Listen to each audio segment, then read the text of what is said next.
Blocks. Hey yogi friends, Kit Kat here and welcome to today's tutorial. This is Introduction to Breath and Yoga, and I have my glasses on because I am going to read through this list that we have in our PDF printout so that I be sure not to miss any of the asana shapes that I've guaranteed you will outline in this particular tutorial. So I have brought some trusty blocks with me today, and this one has been smudged by Charlie when she was a puppy. I had to take a few really deep inhale, exhale breaths not to be completely chuzzy at her for that. It's missing a very big chunk out of the corner, but I still love that puppy, so we'll just live with it, right?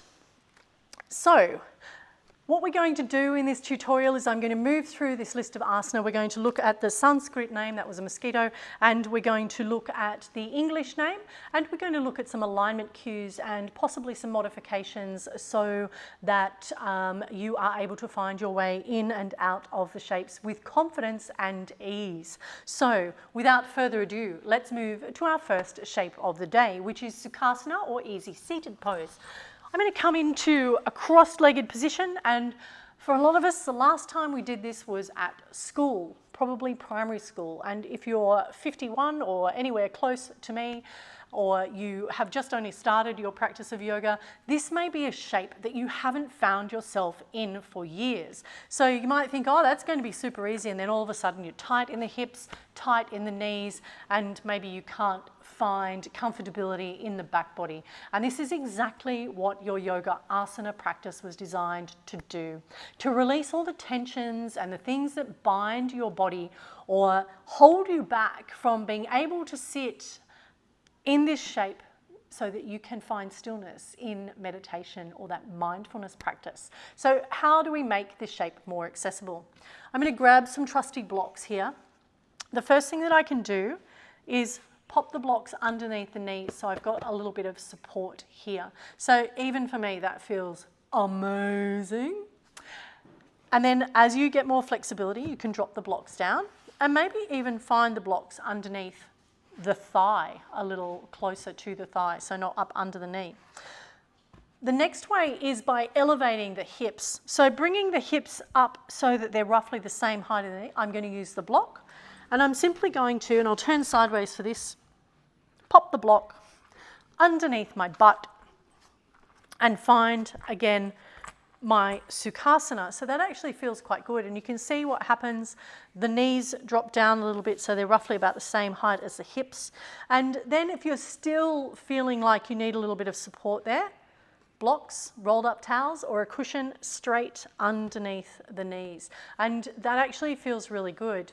If you have persistent ankle problems as well, there's absolutely, in making this shape easier for you, there's no harm in rolling up a sock or popping a towel underneath. They're much the same you would is if you were making, I like to refer to them as knee donuts, when you wrap a towel and you make a little donut for the knee so that when you're kneeling on that knee, you've got a little bit of protection. And sometimes, and I'll demonstrate this to you, we actually fold the yoga mat so that we offer a little bit of support to the knees as well. So that is Tsukasana, or easy seated pose. And quite often you'll come across this shape quite early in your practice. You might be seated doing some neck stretches and some breath work in this shape. It is used for meditation, as we mentioned before. Sometimes you can find yourself twisting from this space, and as you use the knee for leverage, you can get a little deeper into your twists. So a highly useful shape to put into your repertoire. We have been through in detail our Sun Salutation A and Sun Salutation B, but that's not going to stop me demonstrating them for you here again today. We're going to take the feet roughly about hip width apart, make sure my anklets aren't in the way. I'm going to ground my feet into the earth and feel all four corners of my toes into the earth. Lengthen through the shins, lift the kneecaps, the quadriceps, Lengthen through the spine. So I can feel my belly drawing back into the spine. It's almost like I sit my weight back into my heels, but I feel the grip of the toes onto the earth. Heart lifts. Inhale, arms reach high. Exhale, deep forward fold. Inhale, halfway lift. Exhale, step back to plank, Chaturanga. Inhale, Urdhva Mukha. Exhale, Ardha Mukha. A few rounds of breath here, just regaining that equilibrium, equanimity, balance in the body. And when you feel like you've come to that place of stabilizing the breath and finding that balance, lift the heels, bend into the knees, step forward, halfway lift. Exhale, deep forward fold. You can bend into the knees here. Roll to rise, so feeling the grounded connection of the feet into the earth as you grow and rise. Hands, palms press, heart lifts, heels ground, hands to heart center, and the hands draw down by the side. Sun salutation B, we exhale, inhale into our chair pose, Uttanasana. Exhale, deep forward fold. Inhale to halfway lift. You can use the hands to the shins if that's a nice modification for you. Exhale, hands, palms plant. We step back into plank. And this time I'm going to take Ashtanga Namaskar. So knees, chest and chin. Inhale, baby cobra. Exhale, press back to this active child's pose. Lift the hips and lengthen through the back body. Heels press down to the earth. Now if your heels don't reach the earth, no problem at all. A little bit of a lift here, a bend into the knees. You can still send the hips high. And then eventually you'll start to lengthen through the back of the legs and the heels will come down to the floor. Gentle bend, inhale, gaze forward, step or float to halfway lift. Maybe the hands come to the shins. Exhale, deep forward fold. Grounding the feet, roll to rise. Hands press, heart lifts, heels ground, hands to heart center, and the hands by the side. So sun salutations A and B. And as mentioned earlier, we've looked at those in detail, sun salutation A, sun salutation B, and Chaturanga, so that you can break that down and take all those modifications into account as you move into any of those three practices. So what's next on our trusty list is Tadasana. So Tadasana is a fairly useful pose, and it's one that if you get into it and you work into it correctly, just standing still, you will break a sweat. So Tadasana has a couple of other names. It could be called mountain pose or samasthiti, or some teachers may even say come to standing. A lot of our yoga practice will ask us, and a lot of teachers will ask you to bring the feet together. So I like to spread my toes as I come into Tadasana, ground and connect my feet to the earth. Feel all four corners of the feet on the earth. And when I say all four corners, I mean this inside pad, the outside pad, the inside pad of the heel section, and the outside pad of that heel section. And they are our four corners of our feet. So feeling those planted and connected into the earth, allowing yourself to rock forward and back, finding that balance into the toes and back onto the heels so that you can find your center, rocking back onto the heels. And it's almost like the body recalibrates in that space. So again, a lot of teachers are going to tell you to bring the feet together to find your Tadasana or samasthiti and draw up through the midline, through the center of the legs, squeezing the legs. And it's almost like you want to find this external rotation here. Now, if you're new to practice, that's a really big ask. It's a challenging shape. And what happens as we squeeze here and we try to find that external rotation is that we squeeze the glutes and we just kind of continue this roll that ends up in a little bit of a crunching of the spine. my preference is not to do that. So I certainly encourage students that are new on the rubber rectangle to create a little bit of space and find your feet at about hip width apart. So again, you've got to remember that yoga asana was designed with young Indian boys in mind, and quite often they were like in the army or just wanting to improve the fitness. And then the practice kind of evolved from there, and we've looked at that in our history of yoga. So as women in particular, and men too, like not all hips are built the same. So establish a grounded connection to the earth that suits and works for you.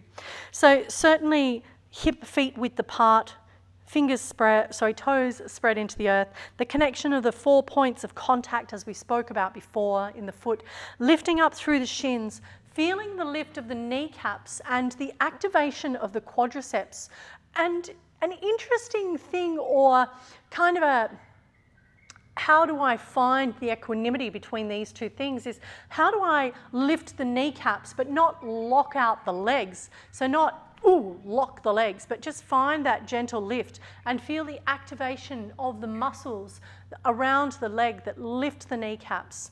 And these are some of those nuanced cues and instructions that over time and practice, the more you hear that and you start to engage some of those subtle cues, your practice will change. So just keep practicing, keep showing up for you. Lifting up through the quadriceps. This in turn gives me a little more space in my spine so I can sink back into the heels, draw the belly into the spine. I've still got external rotation here, but instead of crunching and giving this massive kind of Saturday night disco pelvic thrust, I've actually got a little bit of space to create that external rotation, draw the belly into the spine, length through the back body. Hands, palms face forward, heart lifts, chin tucks slightly into the throat, and we find Tadasana.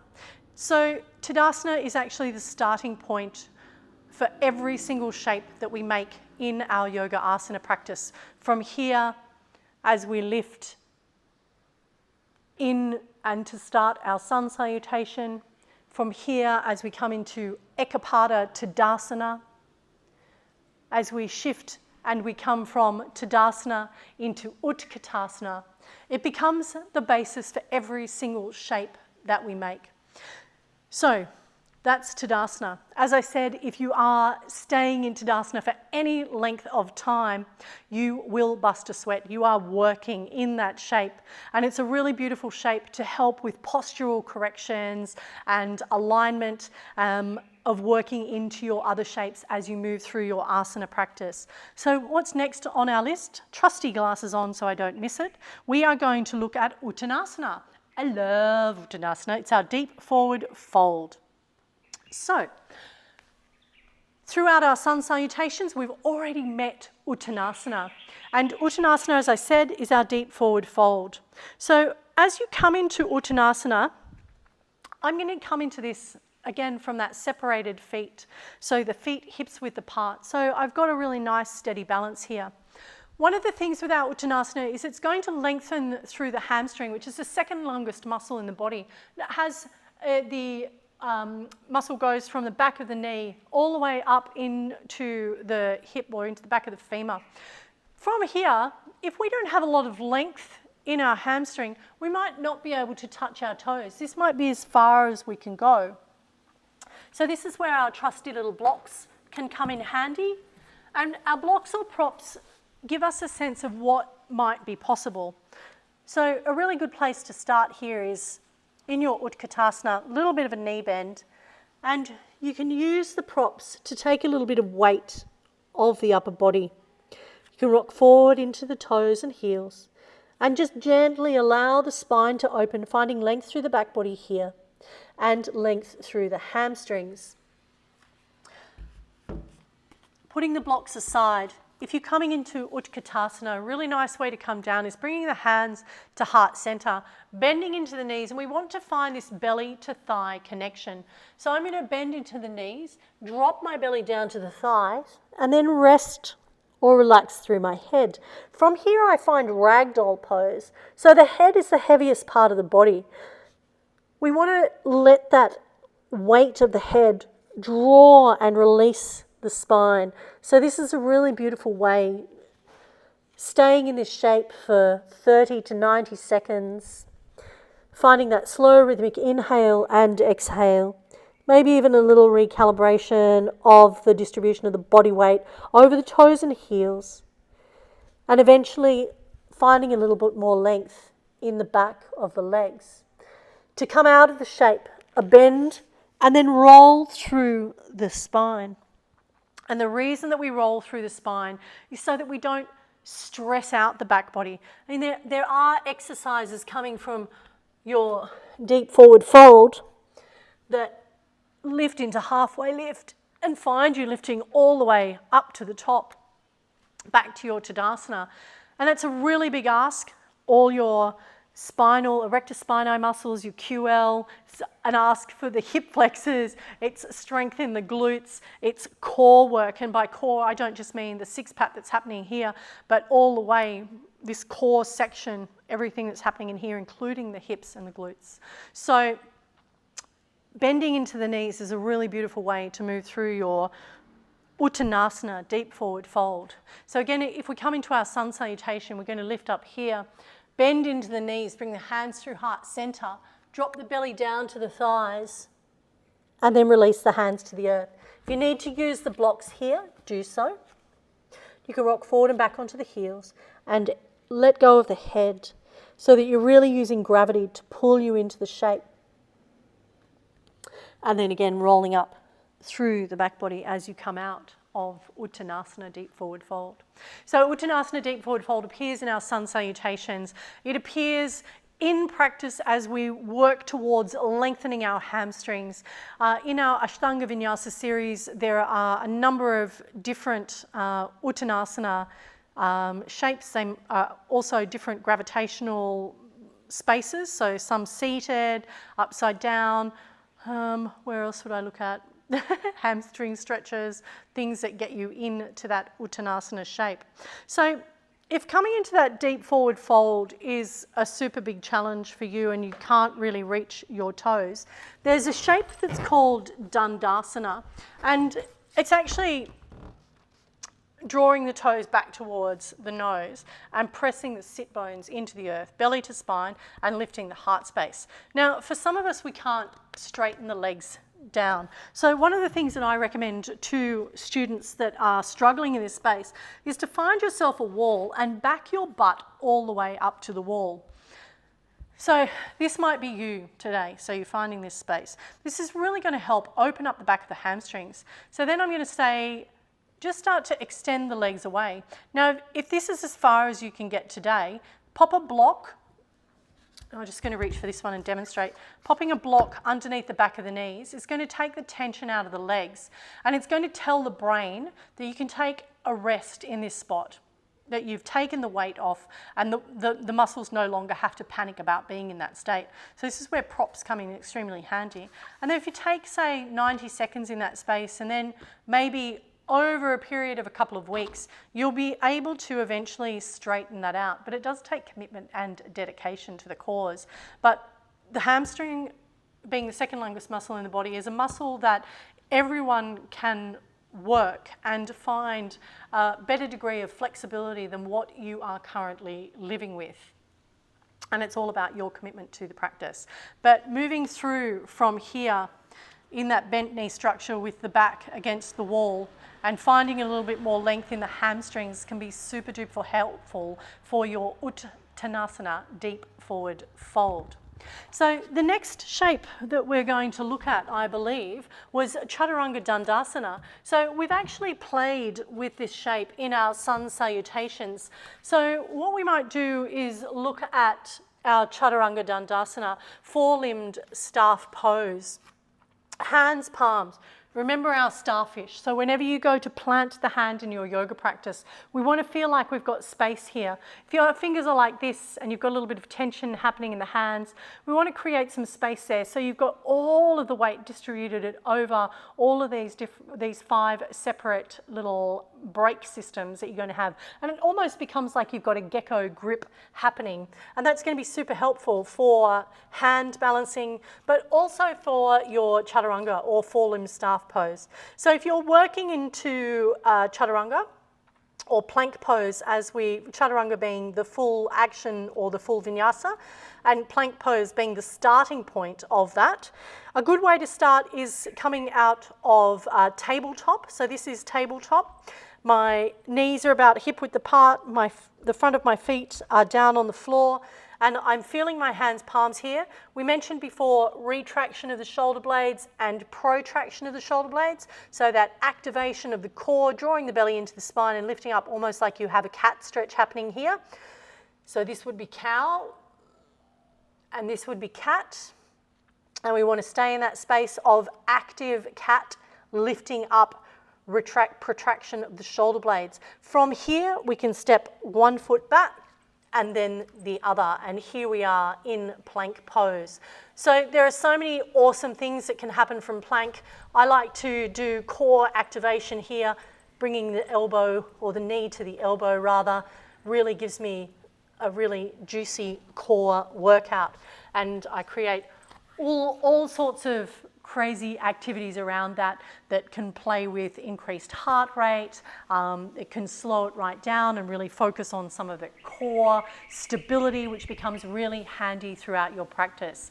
So when you're coming into plank pose, you can see that I'm right up on top of my toes here.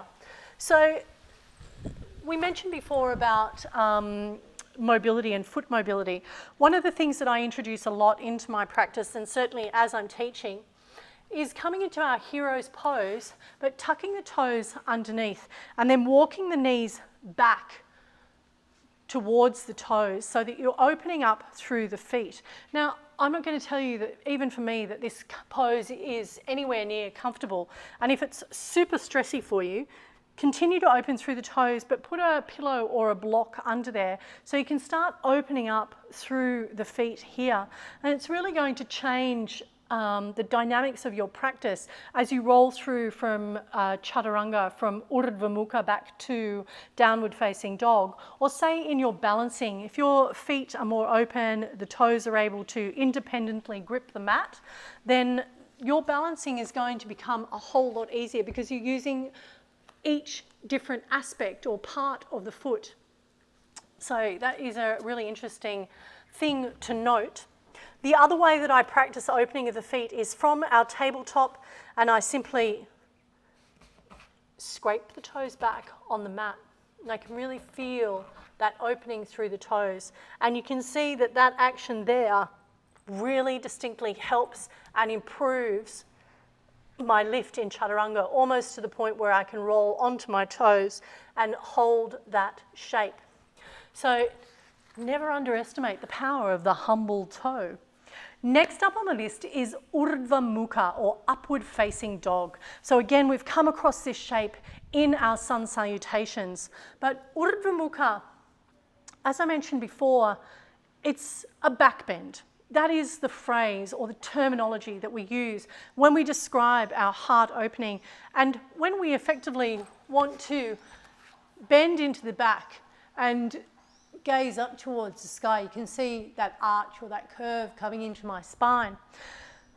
In reality, back bending, when you say that, we understand instinctively what that means, but it also indicates that we're going to kind of crunch into the back. And really what we want to do when we're back bending is find spinal extension, because that's exactly what it is, extension of the spine, not crunching down on the spine. And urdhva mukha is the first port of call usually in your practice that helps you build up into that space. So some of our back bends start here in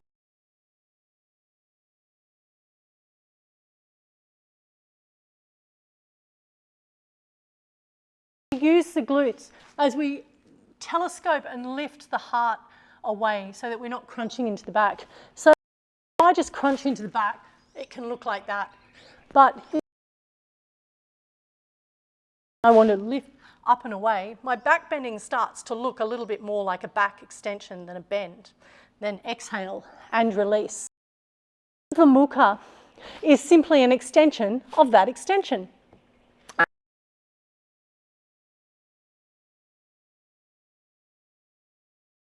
Elbows into the ribs, hands, fingers are spread, the hands under.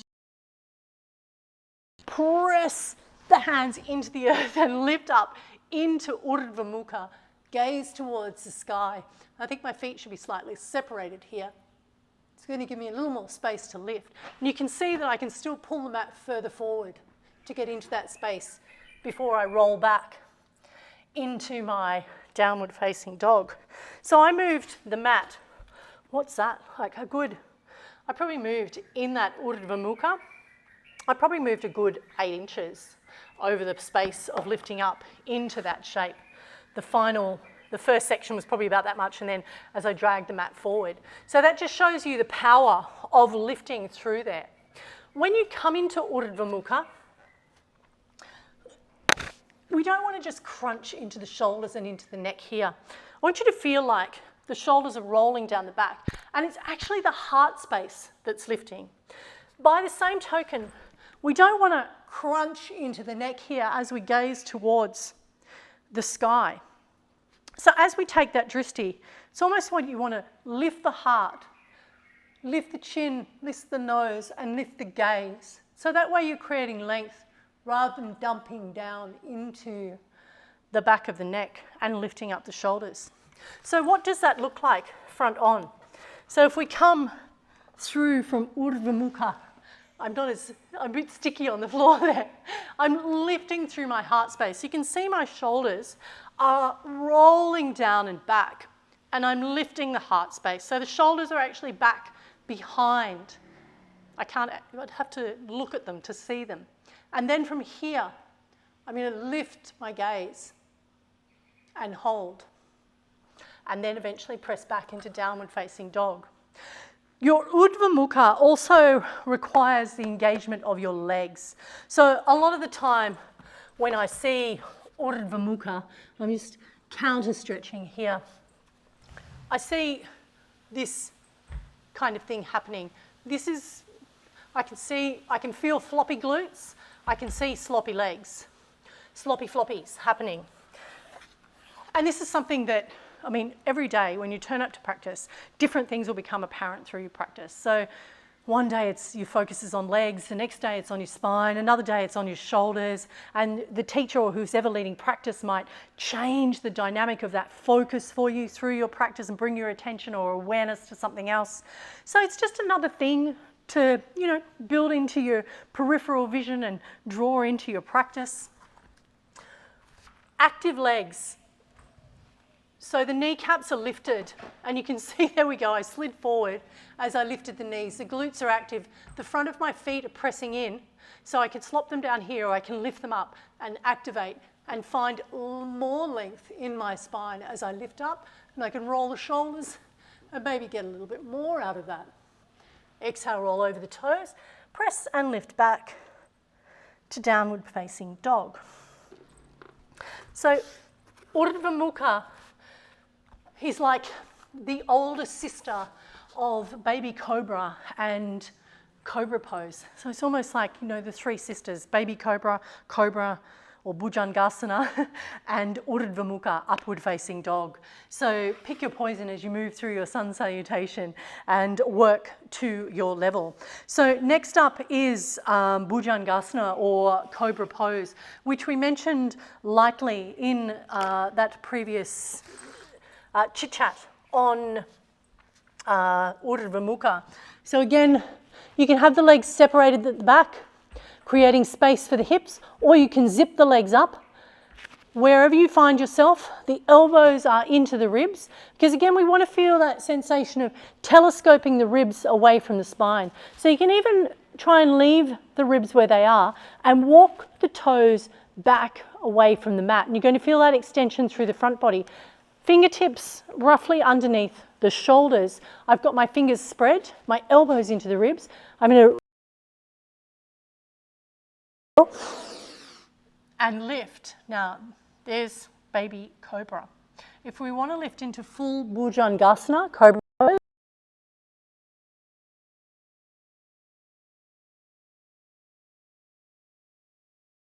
elbows into the ribs, down and back. Exhale the breath.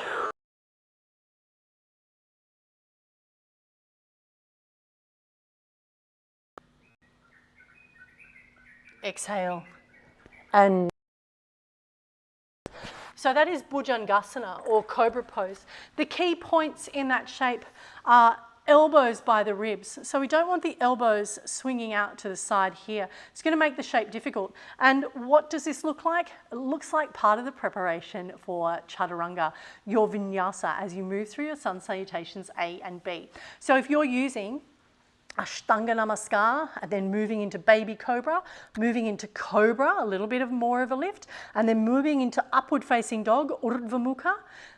That is a really beautiful sequence to wake up and warm up the body. So don't underestimate the power of some of these smaller poses and or shapes and the impact that they can have on your journey through your vinyasa on any given day. If I practice these 4 steps through my warm-up, I'm more likely to access a deeper back bend than I am to come directly into Urdhva Mukha.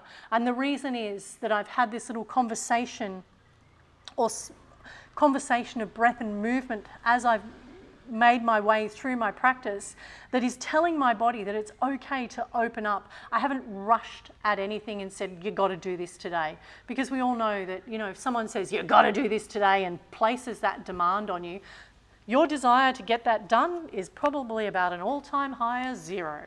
So if you can think about your body responding in the same way, coaxing it gently, guiding it, nurturing your way through your practice, your body is going to be more responsive. I feel like we could be having this chat in the bedroom. My nana glasses back on. Okay, so next up on the list is Adho Mukha Shavasana, downward facing dog. This is probably yoga's most famous shape. Downward facing dog. Charlie does it really well. Where is she right now, right? Nowhere to be found. So as we warm up into our practice, a lot of the time we come into our downward facing dog either through sun salutation A, or we might come to it from tabletop, which is how I'll demonstrate today. So again, some of the beautiful things to do before you move into downward facing dog, some of those wrist rolls, get your Rock of the 80s video disco moves happening, go back in the other direction if you possibly can, traffic lights, and any other like reverse actions that are going to stretch out your hands for you. Also, coming here, creating some work through opening up of the feet, and you might even work on some ankle mobility. So I find myself hands, palms planting the mat, my toes are tucked and I'm in tabletop. I'm already engaging the belly here. My first port of call is to lift the knees, send the hips up towards the sky, press the hands into the mat, lengthen through the back body, and then bring one heel down to the mat and then the other. So the goal here is to get both heels down to the mat, lengthen through the belly. Strangely enough, you've got both internal and external rotation happening at the same time. So we want to externally rotate the femur bone in the hip bone or that hip joint, but we also want to feel like we're firmly planting our feet into the earth. So we're not rolling out to one side or the other, but all 4 corners of the feet are planted. The belly comes into the spine, lengthens through the back body, and the shoulders draw down the back, creating space between the ears and the neck. So not shrugging into your downward facing dog. We also have a little action of protraction of the shoulder blades as opposed to retraction or sinking down of the chest into that space. Although you can explore all sorts of different things in your downward dog that will help you warm up and move your body to where it needs to be on that given day. Now, I've had teachers correct my downward dog where they've said the hands need to be at one end of the mat and the feet at the other, and it looks more like a plank pose. Everybody is unique and every downward dog is different. Like there are as many different downward dogs as there are human beings on this wild planet, and in fact dogs. So you can add us all into that. I think cats do it too, right? Downward dog for a cat. Anyway, there are so many variations because all of us are physically different. So when you look around the room and you see people doing, you know, their different things in downward facing dog, my advice to you is to come back into your space and feel where your body's at. Listen to the cues from whoever is leading you through that practice. Maybe only pick one cue for that particular day and try and play with that cue during the course of your practice. If you take on board too many things at once, you get overwhelmed and it just becomes an insurmountable or object or challenge. So, hands, palms. So from tabletop, I'm feeling myself in this tabletop here. My shoulders are over my hands. I've got my toes tucked. I've lifted my knees and I've pressed back into down dog and I'm finding this shape. Now, I like to move my heels and feet, again, opening up through the feet. I like to find a little bit of movement side to side, opening up through my side body, pressing the hands, maybe bending the elbows. And for me, I even like to drop down and find a little bit of that shoulder retraction so that I can feel where my back and shoulders are at. From here, I may even feel like I can step my feet back a little bit more as I warm up the body and find a little more length. Checking in with my neck every now and again to make sure that I'm not scrunching or holding tension in that space. If your heels don't reach the floor, lift them, bend into the knees, press the mat, and lift the hips towards the sky. Eventually the heels will come back down to the mat. You might hear a lot of teachers say that downward dog is a resting pose, and in fact it is. It's an inversion where your head and your heart are below your hips. So if you think of that triangle shape that we make, head, heart, hips. So the very definition of an inversion. So this is quite often the first place that you will come to find yourself kind of, sort of upside down. So downward facing dog, awesome for lengthening through the spine, building strength in the legs, opening up through the hands, palms, building strength through the shoulders and the arms, allowing the neck to relax and get a little bit of movement back in there, and lengthening through the back of the legs and finding a little more ankle mobility. So there is a lot going on and a lot to play with in your downward facing dog, yoga's most famous pose. So the next shape that we're looking at is Uttanasana or chair pose. And then we're going to move into our warriors 1, 2, and 3. Warrior 1 we find in our sun salutation B, and warrior 2 and warrior 3 are variations of that beautiful pose, also known as Veerabhadrasana A, B, and C. So that's quite a bit to wrap your head around, but I'm trying to think, there's a couple of other Sanskrit shape names that begin with V, but Veerabhadrasana is a fairly distinct name. So Uttanasana or chair pose, I like to encourage yogis to find that comfortable distance between their feet, find your Tadasana, exhale down, inhale to lift. So chair pose, start here. As you start to lift the arms up over to the shoulders, particularly in chair pose, what happens is we start to bend into the back here. So focus on the lower section of the body first, drop into the hips, bring the belly into the spine. You can see that length that was created through the back already, and then drop the hips a little lower. You can bring the hands to the heart center and find your place of balance on that day. You can see I'm lifting through the heels and toes, finding a little bit of a bounce and a balance there, and that's going to enable me to go a little bit lower with each Uttanasana that I take. So I'm going to drop the hips, belly to the spine, lengthening through the back body, drop the hips, belly to the spine, lengthen, lift the heart space, hands go forward, and I can find my balance in chair. My advice is that you should be able to see the toes in front of the knees. So you've almost got this like counterbalance happening where you're sinking the hips back low, but I can still see the toes beyond my knees. If you're forward here, you haven't quite hit chair pose. So it might take a little bit of work with ankle mobility.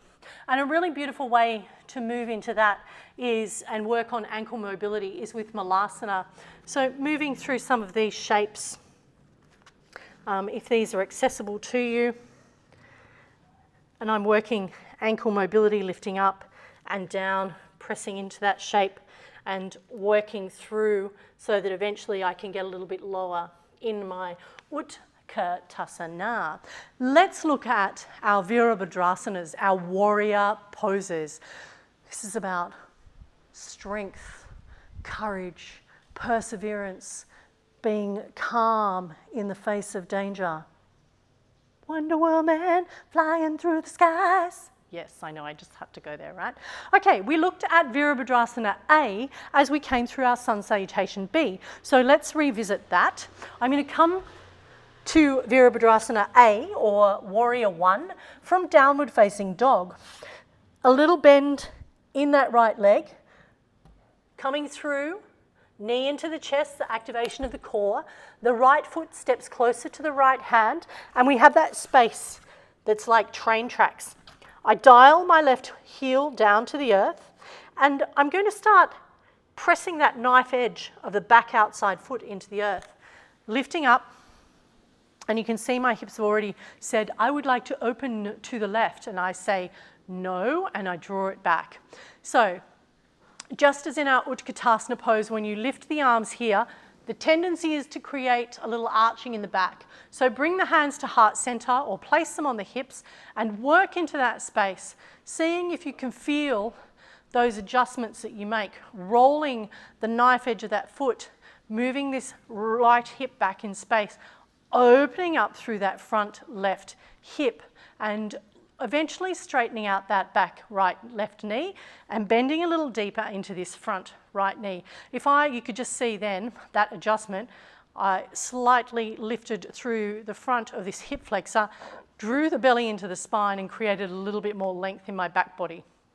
So Warrior 1 is, in my humble opinion, one of the most challenging warrior shape.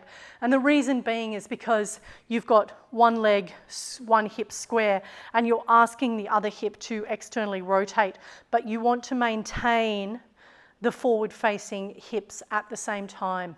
So as a new to the rubber rectangle yogi, my advice would be to forget about the arms, place the hands on the hips and work on the alignment of the lower body first. And it will take a little bit of play. A really helpful way is some yoga mats today have markings on them. So in order to remind yourself of where and to figure out for you what feels good in terms of foot placement and what is going to help you access that shape more readily. Putting markings on your mat can really help. One workshop that I do, if I do this workshop live, Introduction to Yoga, I actually go around and we jump into pairs and we actually put masking tape on our yoga mats so that you can see, because quite often where you think you are, your proprioception, where you think your body is in space and time, is not actually where it is. And that is something that we learn over time. So putting markings on your mat can be a super helpful way of reminding you where to step or where to go as you start to build your practice and find the alignment and open up through the hips in some of these various shapes. So let's look now at Warrior 2. I'm here standing with my feet quite wide and both of my toes are turned in. So in order to access my Warrior 2, all I'm going to do is turn that right foot out. And you can see my hips remain open. So I've got external rotation of both hips. I'm then going to think that I might sink or shift that back leg back a little bit.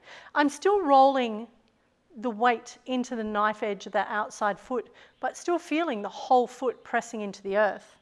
This leg remains straight and I work the external rotation in my back leg. In this front leg, I'm going to send that knee over my second toe. So we don't want it rolling in, and I'll turn front on in a second for this. But we actually want to send that knee out over the toes. As an encouragement for new yogis, and I did a reel on this the other day, I encourage you not to get stuck in a shape. So particularly if you're new to yoga, taking a little bit of a bounce here and being a yogi explorer in each shape. I've got this rhythm going with my breath right now.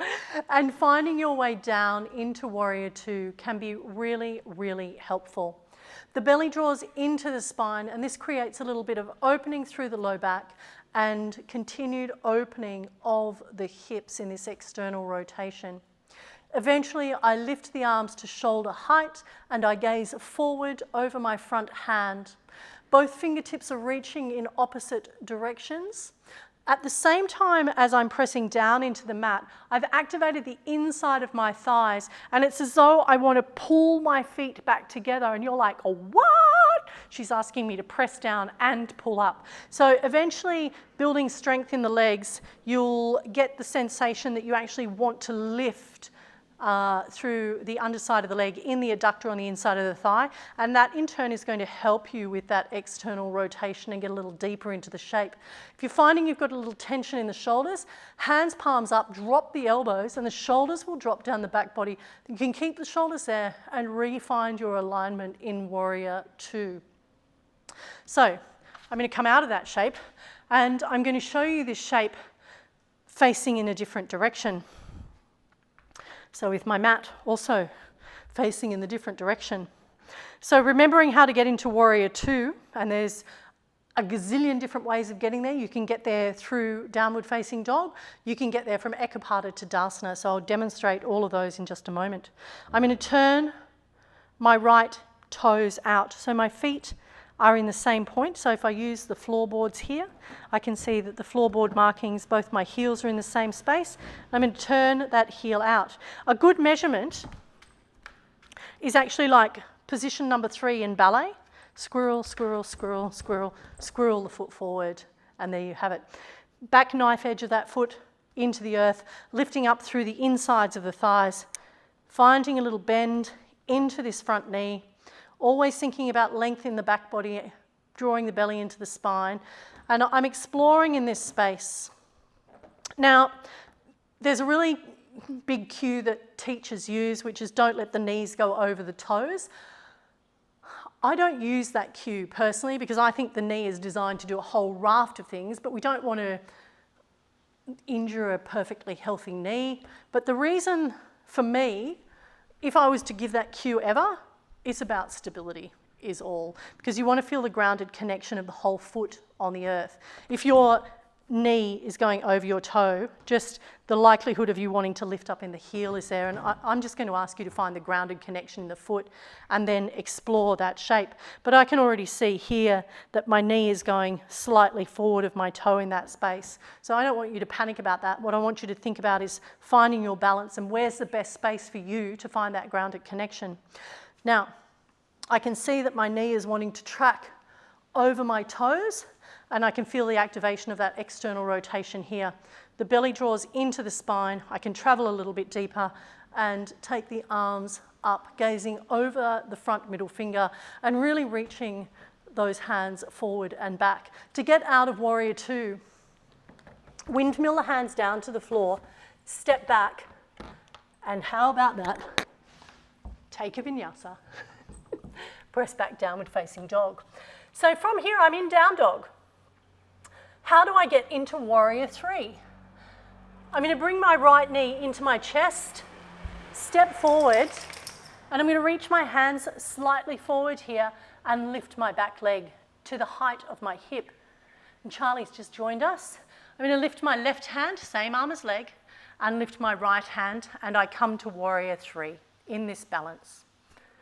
Drop my hands back down, allow that foot to come back down to earth, plant the hands, and step back into downward facing dog. On the other side, I will demonstrate in this direction. I'm in downward facing dog. I'm going to lift my left leg. I'm going to step it forward. So I'm in a kind of high lunge. Reach the fingertips forward, press off the back leg, and I've got a supported Warrior Three here. Draw the belly into the spine, come further up onto the fingertips, and you can certainly use the blocks to assist you in this space. Right hand comes to the heart, left hand comes to the heart, and I balance. Another way to find yourself into this shape is via Ekapata Tadasana. So my hands are at heart center. I'm simply going to find the balance on my right leg and lift my left knee into the chest. So I've very gently found somewhere to gaze. I'm breathing and I'm balancing.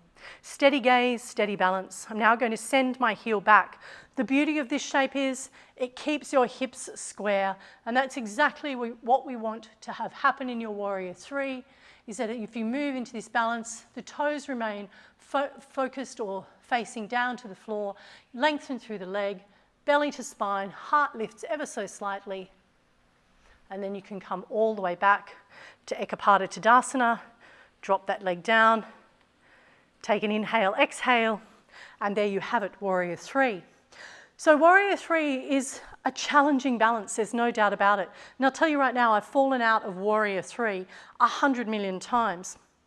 And it's as we start to get distracted that we have a tendency to fall out of a shape. So the key ingredient for finding your balance is to connect to the breath. Find one point of contact, one point, your drishti, either there's a speck on my tripod there so I can look at that, or there's a speck on the floor. I bring my hands to heart center so that I don't have things happening all over the shop here to worry about. That grounded connection reminding me to drop into my breath, and as I do that, I can do all sorts of crazy things as I find myself in this space or that space or even this space. All from finding that grounded connection and balance with breath through Ekapata Tadasana. If you start to think about sausages and watermelon and what you're going to have for lunch, shut that shit down, because you need to maintain your focus and create that sense of pratyahara, withdrawal of the senses. Start thinking about all these things that are happening outside of your rubber rectangle here. That's where you'll get distracted, and that's where you'll fall over. So ask yourself where the brain is going on any given day. Nana glasses back on. What have we got? Tree pose and Shavasana, resting pose. I could do an entire video just on that. So tree pose is probably, after downward facing dog, tree pose is probably one of yoga's most famous poses. What is tree pose? So I'm going to start with my feet slightly separated here, because I'm going to learn to shift my weight from one side to the other. If my feet are directly here, it's probably a little bit more difficult to find your balance, and you're going to sway from one side to the other. So finding your center, your grounded connection to the earth. Bring your hands to heart center, and you can just lift up to Ekapata Tadasana, this halfway lift. Now, there are a number of different ways that you can do tree pose, and I'll demonstrate a couple of them here today. The first one is, if you're new to tree pose, ankle on the shin, toes on the earth. So already we're starting with the external rotation in that left thigh or left leg. So this is just going to start to open you up and help you to form that relationship, body, breath, and balance. So I've got my focus, my steady gaze, my shoulders are drawing down my back, and I'm going to lift my heart center. I want to feel this telescoping of the ribs away from the hips, so I'm creating length in this shape. Now, if I want to move a little bit higher and I'm feeling like I've got my balance, I'm going to press my whole foot, and I can feel that sitting really nicely on my calf muscle. So that feels pretty good. So this might be your second port of call if you're fairly new to tree pose. If you want to go a little higher, you may have the strength to lift the foot up towards the thigh. In this leg, I don't. I've had knee reconstruction, and I've actually got a little bit of a knee gremlin at the moment, which I'm treating. So I'm going to use my hand, and I'm going to bring my foot all the way up to the inside of my thigh, as high as it will go. I'm going to press my foot into my thigh, and I'm going to press my opposing or straight leg into the foot. So I'm creating this pressure between the foot and the adductor on this right supporting leg. The hands palms come to the heart center in Anjali Mudra. I'm feeling that telescoping of the ribs away from the hips, the lifting of the heart space, the gentle tucking of the chin so there's length in the spine. And I'm feeling like I'm drawing my hips down to the earth, which is creating this opening through the left side leg. So that feels pretty damn good. So it's yogi's choice, depending on where you're at and how good you're feeling on any given day. Maybe, you know, some days you just feel like, oh, I could just hang out here, or maybe this is me today. The only place that I don't want you really to rest your foot is onto the side of the knee here. I mean, the knee's got some amazing action, just, you know, it kind of goes in one direction really, up and down, it doesn't go side to side. So pressing the knee sideways like this, the knee doesn't really have that much give in it in that direction. So what happens is you tend to sink into the hip as well, and you really want to feel that lift up and out. And if you do that, you'll notice that you don't really actually need the foot on the knee to hold it there. So you're better off either moving it up above the knee or down below the knee. So another variation of tree pose is where I'm going to actually grab the foot with my right hand. I'm going to wrap my hand underneath the ankle. So I've got the knife edge of this foot here. And I'm going to pull that foot into my hip crease here and find my tree pose. So this knee effectively is going to draw down towards the earth. Now the beautiful thing about doing this is that it actually, as you roll this shoulder down the back, draw the belly in towards the spine, you're actually creating strength in the upper body here with this isometric contraction holding on to the arm. And the knee is pulling down, and this hand gets to come into the heart center. So it's quite a strong variation of tree pose. And from here, bringing both hands to heart center and eventually reaching down for the floor, finding a little bit of support, coming down to rest, and if I can today, finding stillness. Nope. And we have a fall over, yay! And it's right on video, yay! It's perfectly okay to fall over. Falling over is just finding your edge. And I can't tell you how many times I've fallen over in my toe stand. So let's try again, see if we can nail it this time. Finding our way into our tree pose, both hands to heart center. Forward fold, hands to the earth.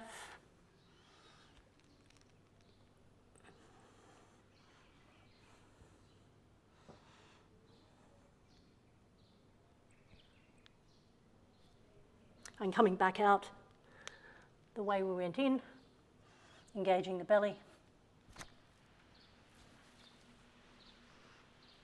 Whoop. Even seasoned professionals have their moments, right? We're all just humans, so it's about how you talk to yourself at the end of the day. Loving kindness, 2 words. Speak to you how you would speak to your child or someone that you super care about in your life. Maybe it's your dog. So if you speak to your dog with super nice words, use those same words for you. So the last shape on our list today is Shavasana. Shavasana, corpse pose, dead man's pose. It's the resting pose at the end of our asana practice. And if you do 30 minutes of asana, there should be 2 minutes worth of rest for every 10 minutes. So 30 minutes is 6 minutes of rest. If you do an hour practice, that's 12 minutes of Shavasana. Hands up if you take 12 minutes of Shavasana in your yoga class if you practice for an hour. Probably no one, but you know, that's the kind of guideline that we're looking at here. So Shavasana, resting pose, lying all the way down on the back. I've got a hair clip which I'm going to remove so that I can lie down. I'm going to extend my right leg away from my hip, extend my left leg away from my hip, and allow my feet to flop out to the side.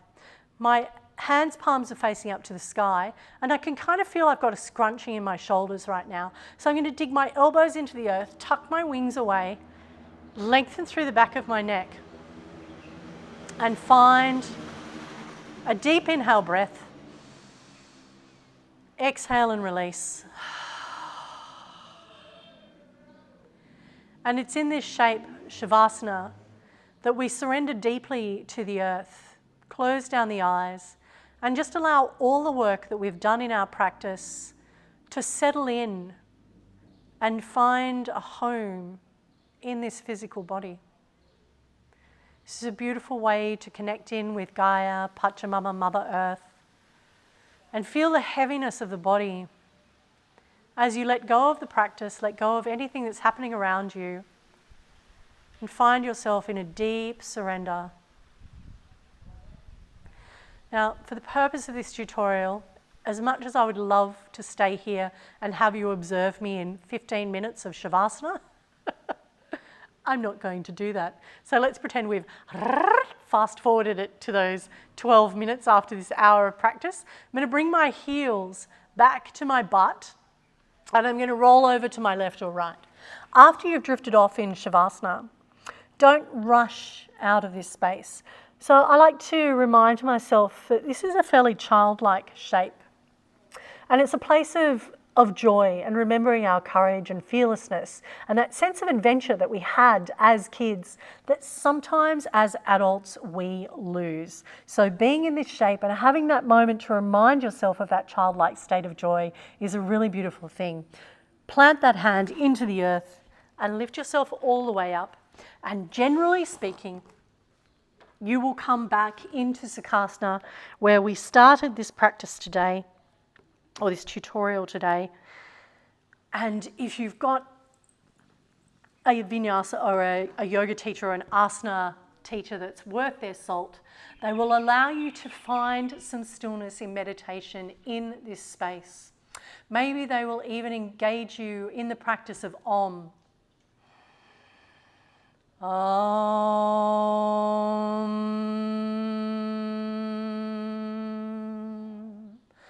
Shanti, Shanti, Shanti.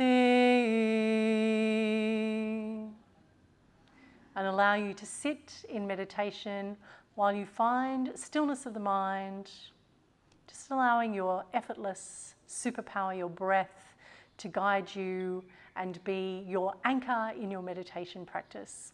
My yogi friends, namaste. Thank you so much for being with me through this somewhat lengthy tutorial and explanation of yoga asana.